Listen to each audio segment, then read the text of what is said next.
Back പെയിൻ്റെ ട്രീറ്റ്മെന്റിന് ശേഷം വീണ്ടും workout restart ചെയ്യാനായിട്ട് പോകുന്ന സമയത്ത് ശ്രദ്ധിക്കേണ്ട കുറച്ച് കാര്യങ്ങൾ.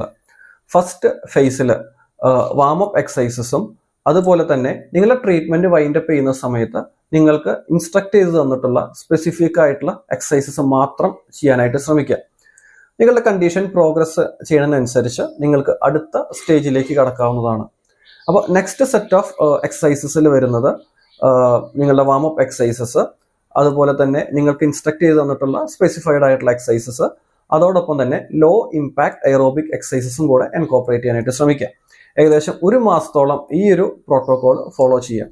കണ്ടീഷന്റെ പ്രോഗ്രഷൻ അനുസരിച്ച് നിങ്ങൾക്ക് വെയിറ്റ് ട്രെയിനിങ്ങിലേക്ക് കിടക്കാം. വെയിറ്റ് ട്രെയിനിങ്ങിലേക്ക് കിടക്കുമ്പോൾ ശ്രദ്ധിക്കേണ്ട ഏറ്റവും വലിയ കാര്യം എന്താ വെച്ചിട്ടുണ്ടെങ്കിൽ നിങ്ങൾ അവെയർ ആയിരിക്കുക.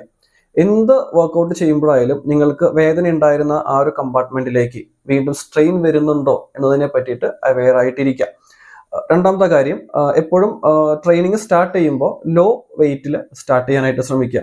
അതുപോലെ തന്നെ മുൻപിലോട്ട് ഒരുപാട് ലീൻ ചെയ്തിട്ടുള്ള വർക്കൗട്ട്സ് പരമാവധി ഒഴിവാക്കാനായിട്ട് ശ്രമിക്കുക. ഡെഡ് ലിഫ്റ്റ് അതുപോലുള്ള വർക്കൗട്ട്സ്. അതുപോലെ തന്നെ മെഷീൻ വർക്കൗട്ട്സ് പരമാവധി കുറച്ച് കാലത്തേക്ക് മെഷീൻ വർക്കൗട്ട്സ് മാത്രമായിട്ട് ചെയ്യാൻ ശ്രമിക്കുക. കാര്യം മെഷീൻ വർക്കൗട്ട്സ് നമ്മൾ ചെയ്യുമ്പോഴാണ് കുറച്ചുകൂടെ നമ്മുടെ മൂവ്മെന്റ്സ് നമുക്ക് കൺട്രോൾഡ് ആയിട്ട് കൊണ്ടുവരാനായിട്ട് പറ്റുള്ളൂ.